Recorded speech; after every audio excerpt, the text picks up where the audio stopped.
A community to us is a group of people who share a common characteristic or an interest or a goal and who consider themselves to be a community.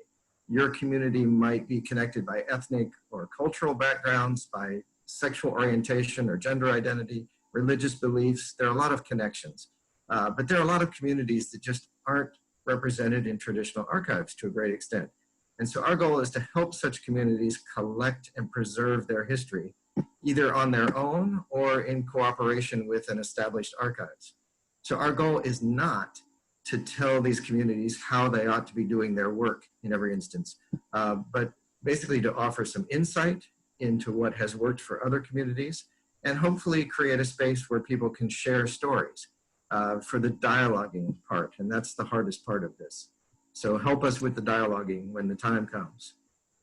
We've had community history dialogues on how to generate support for community archives, how to create a digital archives, how to do oral histories. And today we look at objects. Archives, like state archives, generally preserve just two-dimensional items, photographs, documents, that sort of thing. And museums generally preserve three-dimensional artifacts. But these objects carry the stories of social communities just as certainly as documents do. And so our speakers today will discuss how to care and preserve objects that tell the story of your community. Rachel Yerger has been with the Bureau of Historic Sites and Museums since 2014. She has a bachelor's degree in anthropology with a minor in history from Kutztown University and a master's in history from Villanova. Dodie Robbins has been collections manager at the Railroad Museum of Pennsylvania since 2011. She has a bachelor's degree in anthropology from Penn State and a master's in anthropology with a concentration in museum studies from the University of Denver. Prior to working at the Railroad Museum, Dodie worked with collections at other historic museums and sites, including Old Economy Village and the Molly Brown House Museum. So looking forward to hearing from these ladies, and I will turn it over to them. Thank you for being here today.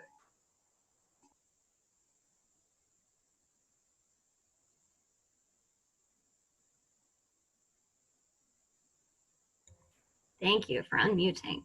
Hi, I'm Rachel Yerger. I'll be sharing my screen and starting us off. Very excited to see so many interested parties here today. All right, and let's see. Can everyone see, can you see my screen? Everybody's good and can hear me? All right.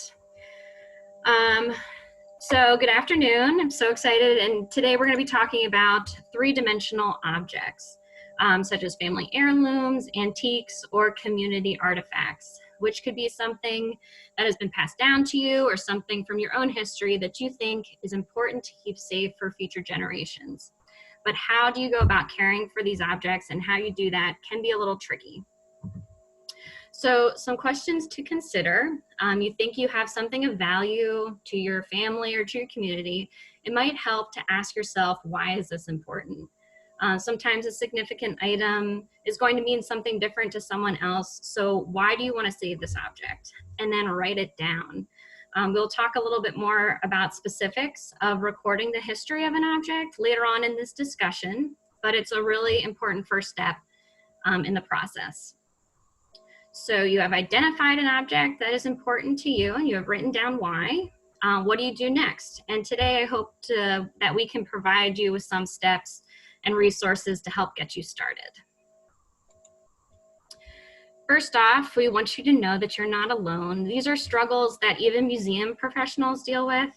There are a lot of different ways to deal with each hurdle that you may face. And within the museum community, we always talk about best practices, but that might not always be obtainable for your family collections or for small groups that have limited financial resources. But there are some small steps that you can take that will make very big differences in the long run. And we hope to discuss some of those small steps today. So what are those ways that you can keep your family heirlooms and antiques safe?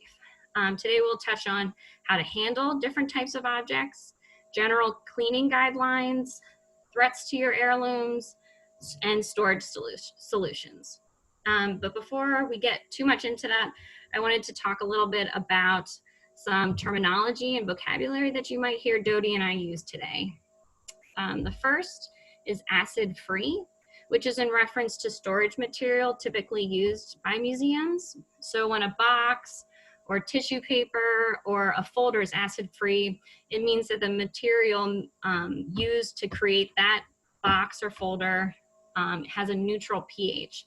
And there's definitely a lot of science that I'm sure I'm missing with that, but the basic rule of thumb is to look for supplies that are labeled acid-free.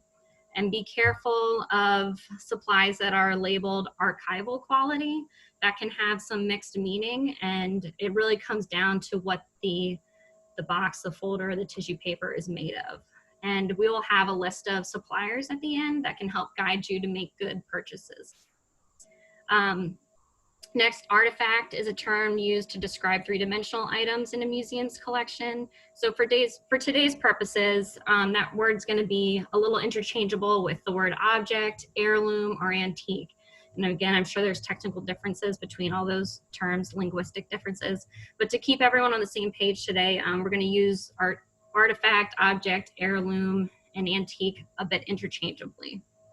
Archives or archival is, again, paper-based material that is part of a museum's collection. It can also include audio-visual or photographic materials.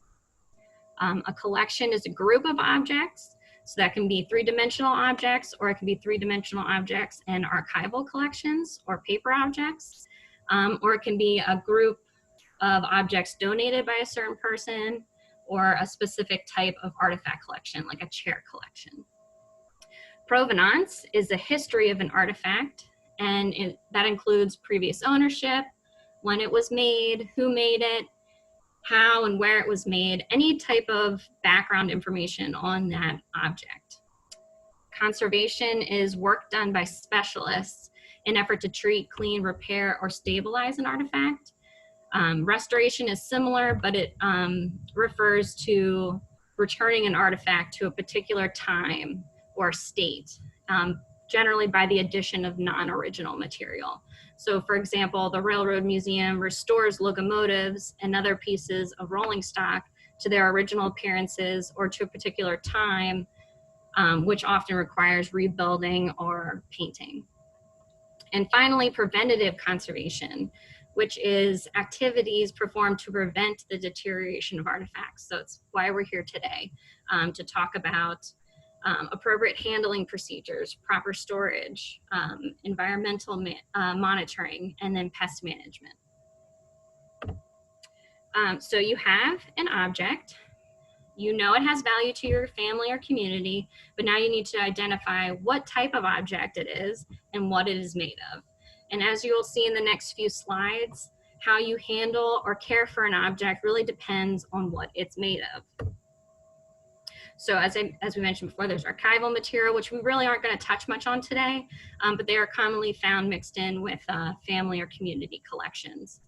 So this material can include the things listed here, like letters, journals, photographs, and digital material. And then there's the three-dimensional objects, so the ones seen here. And caring for these objects is really dependent upon what it's made of. So is it made of glass, like the decanter seen here, or ceramic, like this bowl? And ceramic is another one of those terms that is kind of an umbrella term. We use it to describe things like porcelain, redware, stoneware, creamware. There's a lot of different types of ceramics, so it's kind of an umbrella term. Or is the object composite or made of multiple types of material, which is oftentimes the case. Like this little clothing brush here, who is shaped like a little butler.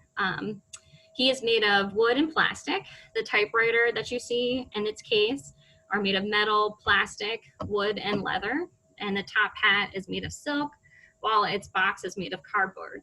So it's really important to identify what your object is made of, even if it's a broad identification. So once you have identified your object and examined the different elements, you're going to want to start to think about how you should handle the object. Is it safe to handle? Is it moldy or dirty? Does it contain toxic material like arsenic or asbestos? A lot of old taxidermy practices involve arsenic, so just be careful when handling some taxidermy material. Are there rough edges that could cause splinters? If so, should you be wearing gloves? So in the museum world, we still tend to wear gloves when handling most objects, except for paper. But it's especially important when there are safety concerns, as well as when we handle metal objects. Our hands leave behind harmful oils that can slowly damage some metals.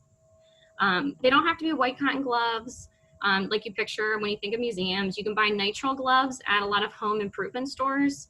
And I think even grocery stores are now starting to carry it with the pandemic and the push for PPE.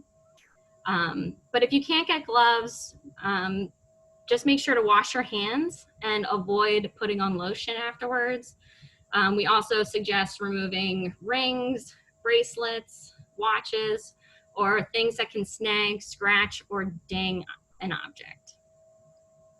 Next, you're going to want to have a plan. Are there multiple parts to the object, like a teapot with a lid? If so, move one component at a time. Avoid picking things up by their arms or handles. Those are generally the most worn parts and are oftentimes the weakest part of an object. So pick an object up from its base or at its center of gravity. Are there moving parts to the object, like a cabinet door? If so, secure the moving parts with fabric twill tape or a ribbon. Is the object heavy? Do not drag objects. Again, safety first. So again, ask for help when moving large objects and watch your back and knees. Is there a clear path to where we want to go with the object? Are there narrow doorways, uneven floors? Is there enough space on the shelf that I want to place this object on?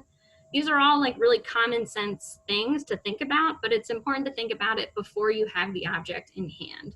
And finally, take your time.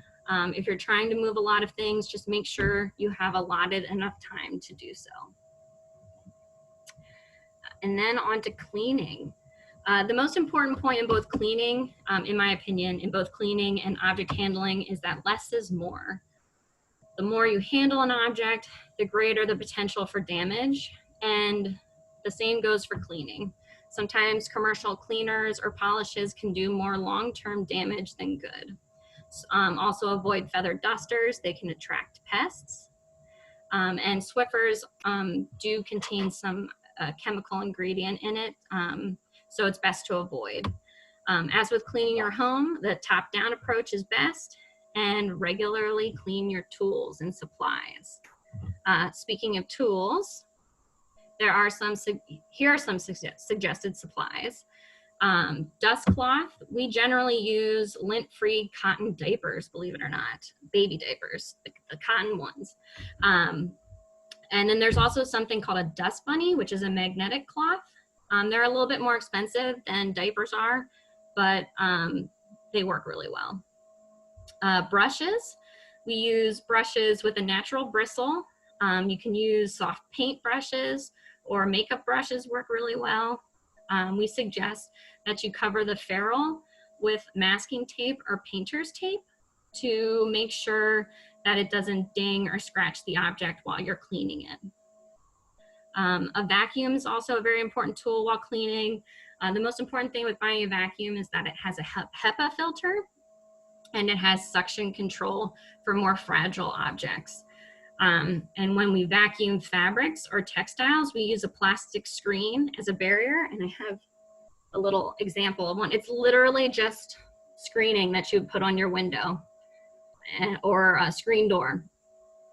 We use this as a barrier so that you don't vacuum up loose threads or fringes. And we tend to, since the edges are a little rough, we don't want those things to snag on the object.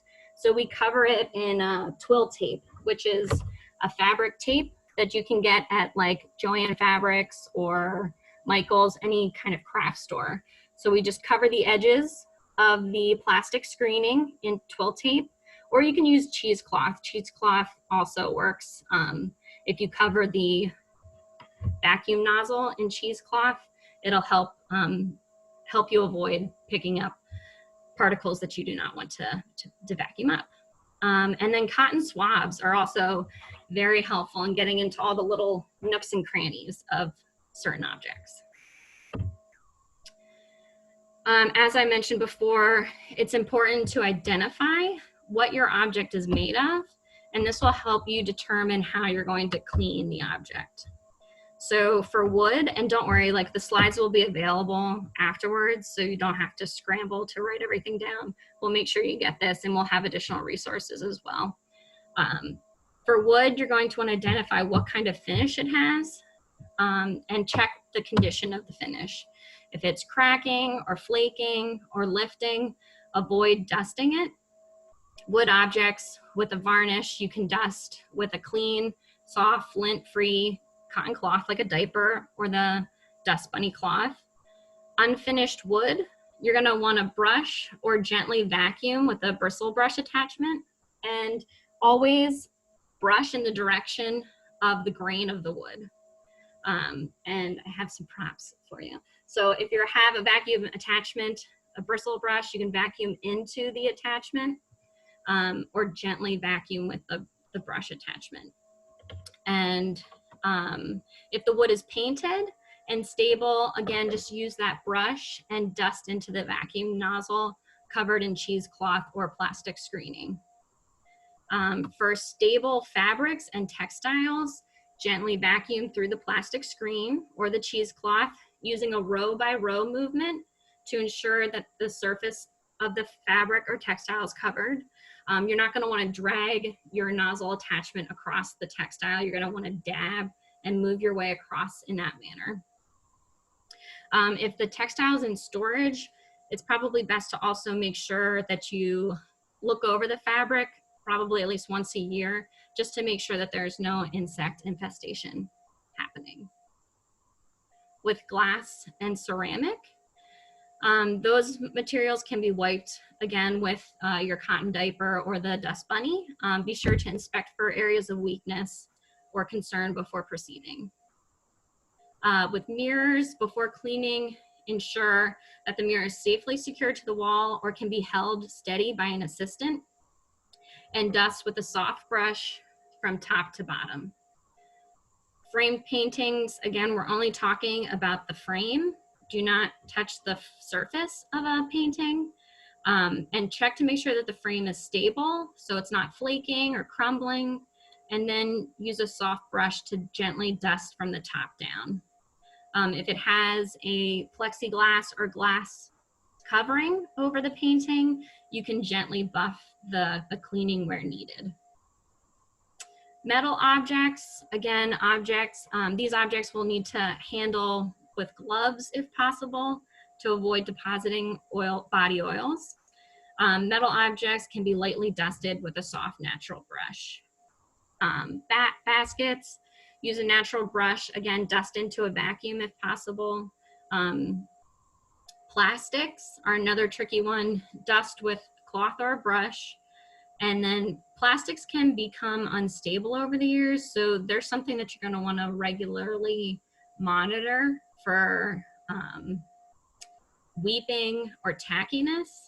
So if it's tacky to the touch or looks like it's wet, avoid cleaning it, and then separate those pieces out of the collection because they can off-gas and damage other artifacts depending on the type of plastic that it is. So I know I went through all the like cleaning and handling stuff. Like I said, we'll have these slides available afterwards, and we'll have some additional resources. A lot of it is common sense, and again, less is more.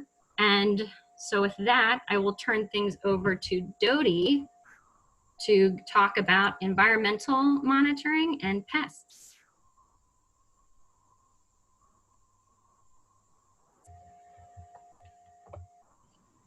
Sorry, I accidentally clicked to remute myself. I'm going to share my screen now. All right, so now we're going to talk about how objects get damaged and ways to prevent that from happening. This slide is a list of the 10 agents of deterioration as listed by the Canadian Conservation Institute. So I'll go over this list and try to put them in more general terms, and some I'll go into more detail a little bit later. So first, physical forces. This is you drop something, something falls into another object, causing it to break or deform. This can be prevented by following better object handling practices and being careful how you store objects. So don't try to stack stuff on top of each other. Give objects a little bit of space to breathe. If you're putting stuff in a box, don't just shove as much as you can into a box. Things need a little bit of room just to keep them from bumping into each other and breaking. The second item on the list, thieves and vandals. This is preventable by keeping objects in a secure location. It's simple as that.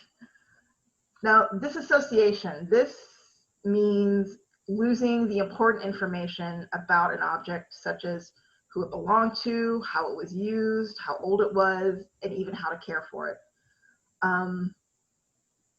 Losing this kind of information can damage the historical value or significance. So you're losing something by losing the information.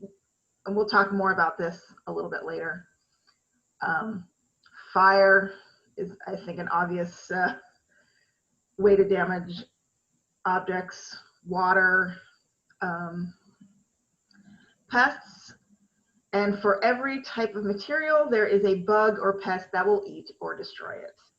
A little bit later, I will show you some more examples about some of the common damaging pests that you may find in your collections.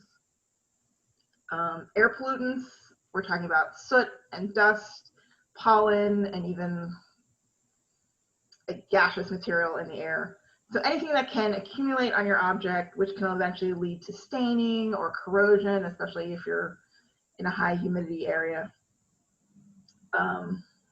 For this, you want to keep objects in locations where pollutants can't get in. So properly sealed windows in your rooms, or just even placing your objects in containers that will keep this type of stuff away from your artifacts. Light is another big damaging agent of deterioration. All light is damaging, and it is I can't say that word right now.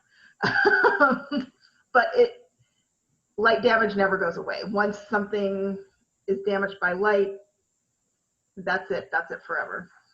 And some materials are more susceptible to others. So a textile or paper object, paintings, or anything with a painted surface is more susceptible to light damage than stone or metal.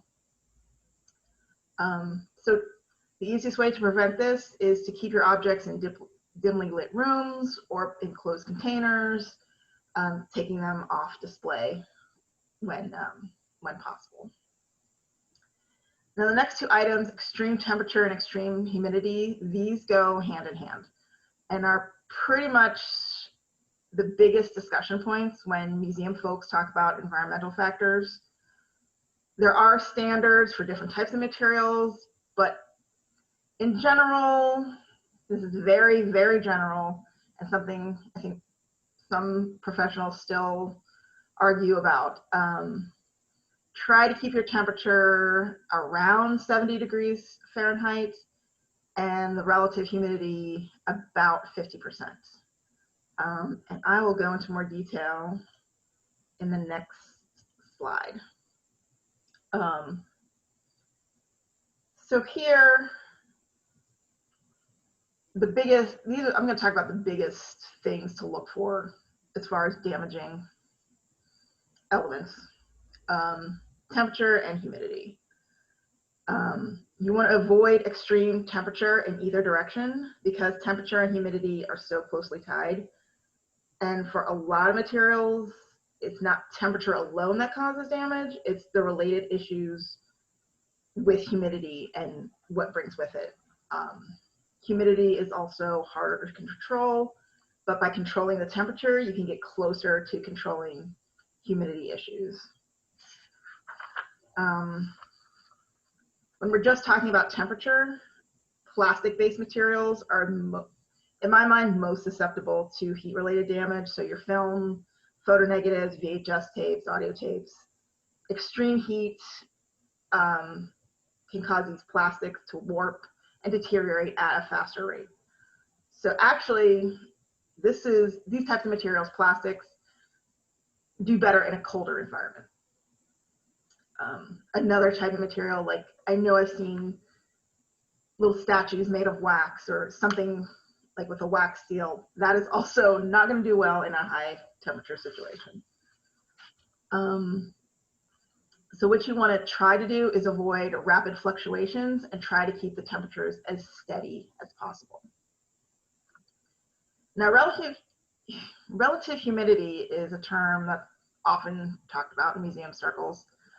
And relative humidity means the percentage of water vapor in the air compared to the total amount the air can hold at that particular temperature. So a higher relative humidity percentage means there's a lot of moisture in the air. A lower RH, as we call it, it means less moisture in the air. Both extremes of relative humidity can cause damage, and it depends on the type of material, how much. So for example, an iron-based material, like an old wrench, that can be damaged at a higher RH, causing rust and corrosion. Wood can be damaged by both high humidity and low humidity. So wood is a porous material, and it absorbs moisture from the air or loses moisture in a low humidity environment. Going from one extreme to another in a very quick time period, which I know can happen very easily, it can cause the wood objects to crack because the wood is expanding and contraction based on how much moisture it's absorbing or releasing. So when you're thinking of temperature and humidity, try to keep them both as stable and moderate as possible. Think of it as Goldilocks. You don't want to be too hot, you don't want to be too cold, you just want it to be just right. If you can't get it just right, just try to avoid big swings in either extreme, if at all possible. So moving on from humidity, we'll go to a related topic, which is mold. Mold is related to humidity in that a higher humidity helps mold grow. And mold is going to be something that you're most likely going to be fine going through old objects.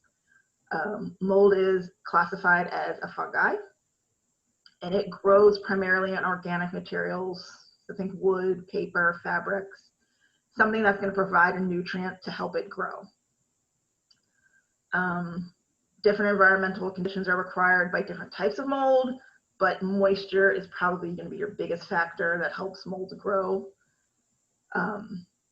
So this is why you want to try to keep a moderate to lower relative humidity depending on your objects. Mold can stain and weaken your objects, and it can also be potentially hazardous to people working around it, especially for people with respiratory problems. So you want to be careful when you're handling objects with mold. Remember to protect yourself. Wear gloves and masks if necessary when you're have gloves and masks on hand, just if you're going to go look at something and you don't know what kind of condition you're in, you may be running into mold. If you do notice mold on an object, try to move it away from the other objects and isolate it until you know the mold is not, that it's inactive. You can put it in a plastic Ziploc bag, take that bag to a more environmentally stable location, inspect the rest of the items in the space, and either move them to a better location or try to fix the problem so you can avoid mold from growing. If the mold looks old, you can try to vacuum it off. Old mold is more of it's a dry powder. You can monitor the environment to help avoid mold problems. So if you start to see conditions slide toward the danger zone, you can fix it before a real problem starts. Light, like I mentioned before, is another big common source of damage. but it can also be avoided if you take certain precautions. So the longer something is in light, the more it can be damaged. So if you have something that is particularly sensitive to light, such as photographs, move them out of direct sunlight, maybe into a dimly lit room or another location in that same room where it's not like directly in the sunlight, or take it off display and put it away for a while. It is possible to use UV filters, which can be a film, and put it on glass windows or non-historic glass panels in a picture frame. And now we're going to move on to pests. This is a topic I know more than I would like to. Bugs and rodents are the biggest pest problems when caring for objects. The best way to avoid pests are to eliminate the ways they get in. So check the perimeter of your rooms and buildings, close up any holes, find ways to seal doors and windowsills, look for places where pests can get into the building. Keep your buildings and rooms where you keep objects clean, so avoid food and drinks in these areas if possible, take out your trash regularly, vacuum and dust regularly, and monitor your storage locations on a regular basis just to keep up with cleaning and just if you notice any pests getting in.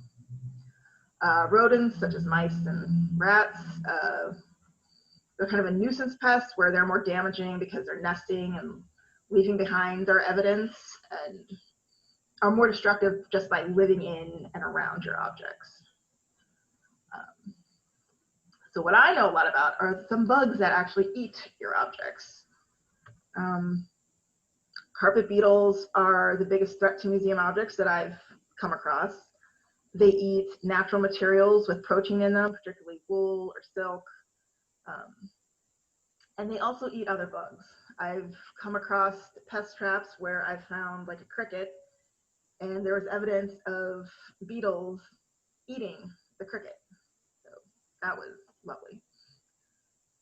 They also eat whatever in dust, so which is why keeping up with dust can help keep these pests away. And on the next slide, this is a picture of a carpet beetle larva. As you can see, they're tiny. This is only about 0.5 millimeter long in real life. And this is the most damaging stage of an insect. This is where they are little eating machines. They're incredibly tiny, but they can be terribly destructive if not caught in time. The next picture, this is a picture of an infestation I found in a carriage. So the larvae were up inside the cushions that were lining the walls of the carriage and eating all the horsehair filling inside. So these little, I don't know if you can tell, these little striped things, those are the casings. That's the outer shell that the larva, like when they shed it, that's what they're leaving behind. And all this little white pile of dustiness is what we call frass. It's basically poop. That's something you deal a lot with working in museums, whether it's insect related, mouse related, you're gonna see a lot of that. And if you look at this frass underneath a microscope, it is pretty much uniformly shaped, so they all look like little balls or pellets. Often they're the color of what the bug is eating. Clothes moths are similar to carpet beetles and what they eat. So we're looking at wool and silk and fabrics. This is a picture of a hat that has some pest damage, and I'm pretty sure it is clothes moth. You can see a little bit of white down here in the corner, which looks like a little bit of webbing. But all this here is where the clothes moth was nibbling on the wool, and that's what it leaves behind.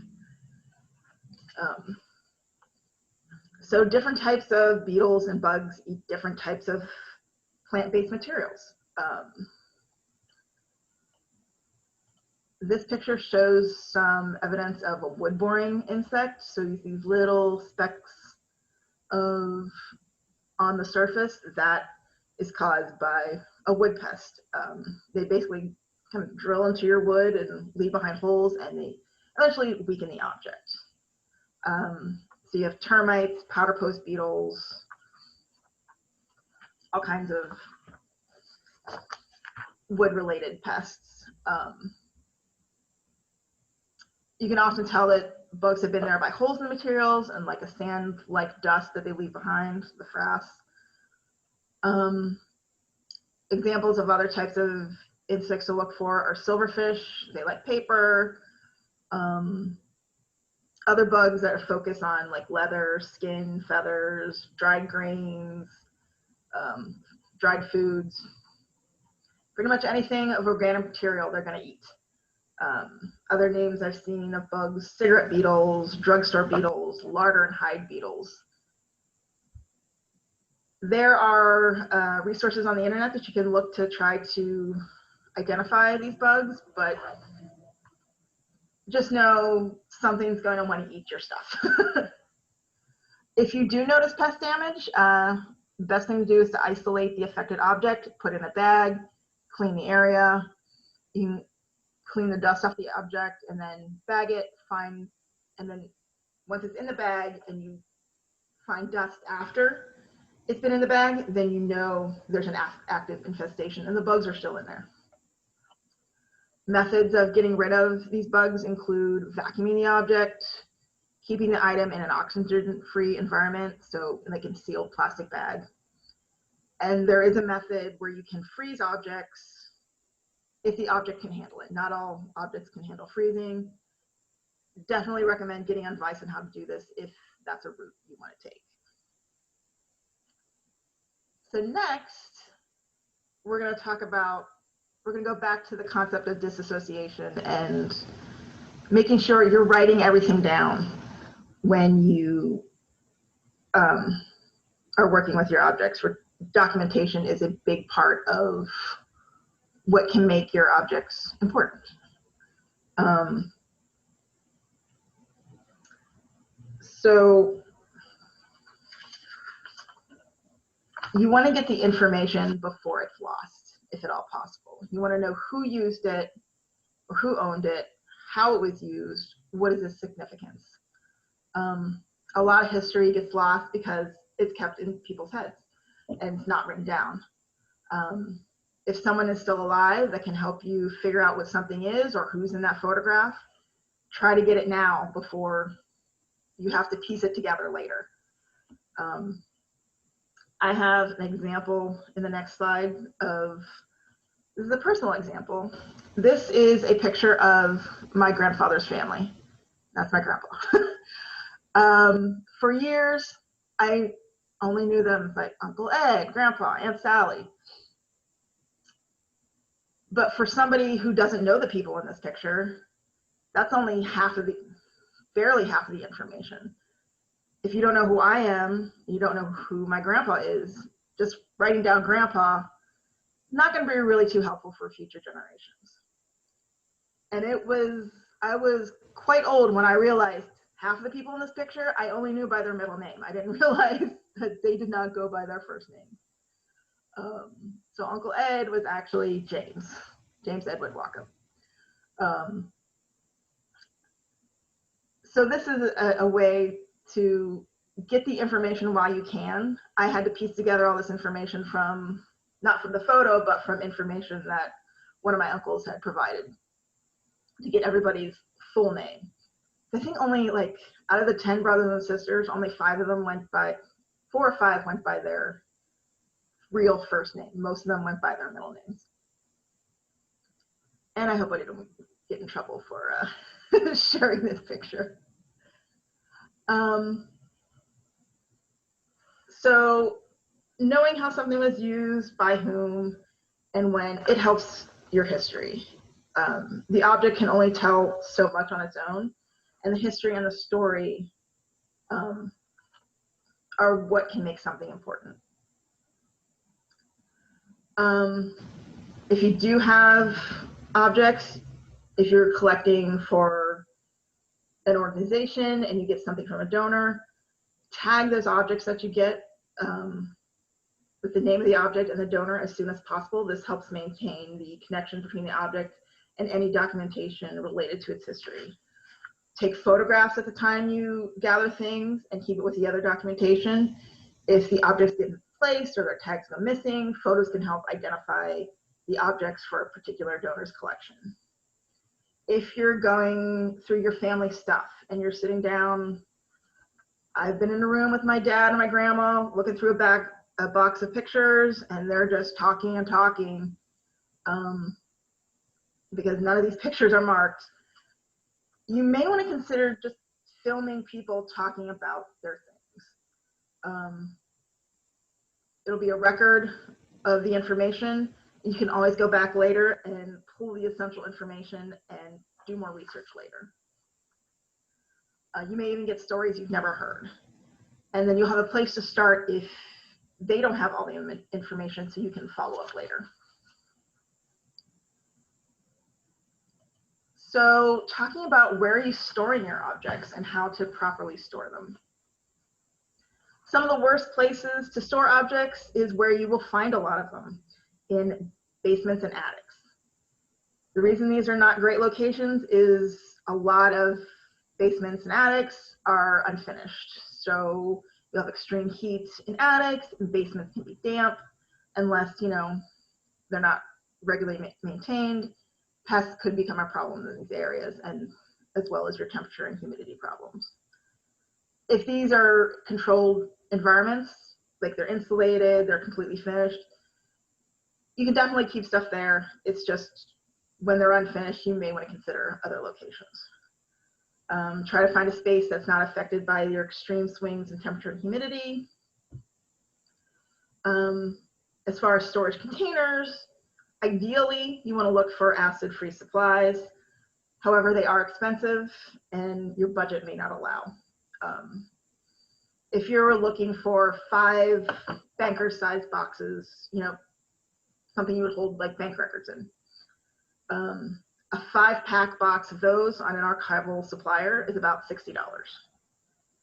So, but a similar pack of just regular non-archival boxes that you can find at Staples or department store, that may be $10. So based on your budget, you may want to go with the non-acid free until you can afford the more archival related material. Another option is to get plastic bins. Plastic does deteriorate over time, but it can be a good option if you're looking for temporary storage and you want something with a good seal that can keep out pests and will protect from water damage. If you do go with non-archival materials, you want to inspect the boxes and packing materials on a regular basis and replace them when necessary, like when you get the budget to.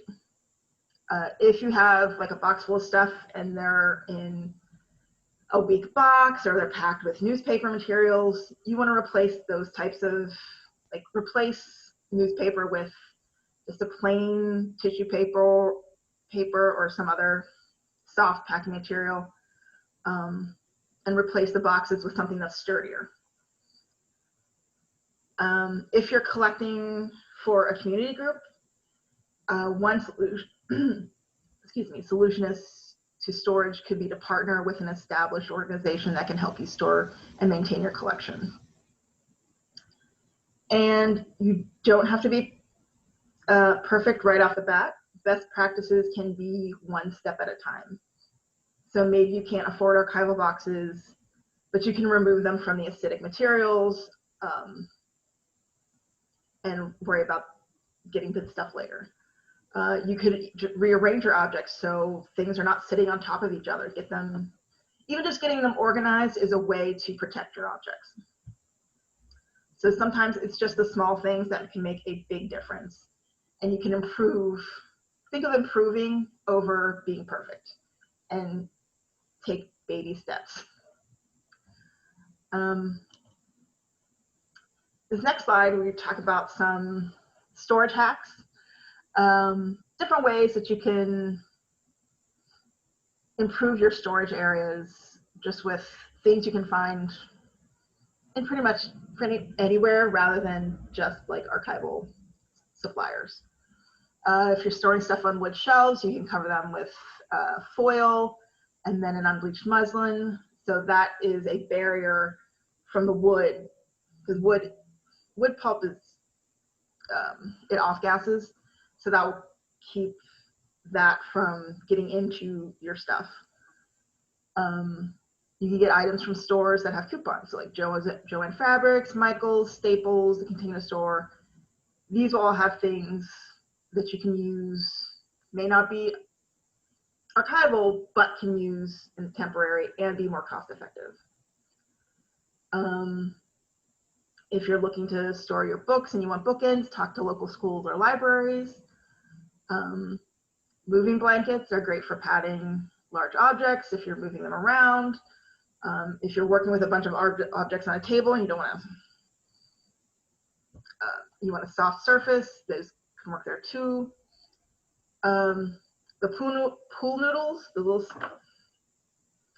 soft plastic things, if you cover those in muslin, you can use it to support objects, to like lean on them, or you can roll textiles on top of them.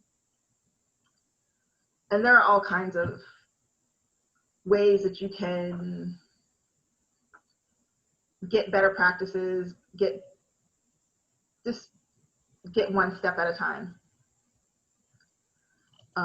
before you go to these archival suppliers.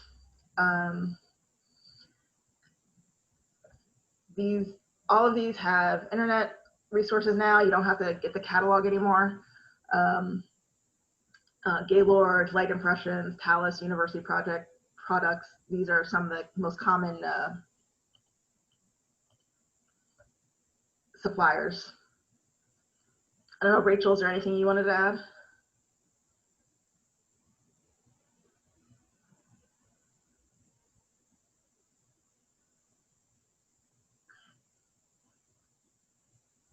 Thank you. Yeah, I mean, just with some of those storage hacks, there are like just steps on a way, a way for you to get from, not so great to great. So it's all about building on what you have. And yes, thank you. I think Kathy said Hollinger. We forgot about Hollinger. That was a good one. That's another archival supply company, which I think that they have a website too. Yes. I think they used to be Metal Edge. Oh yeah. Mm-hmm. And there are a few other ones as well, but these are some of the bigger names. Yeah. We did have some good questions coming in, mostly about bugs and mold. The fun stuff. I think this is our last slide other than our contact info. Yeah, and these are other good resources. Hello. As well as some local historical societies and stuff. Reach out to people if you have specific questions about specific objects. Really is what it comes down to. Great. All right. Well, thank you so much, Rachel and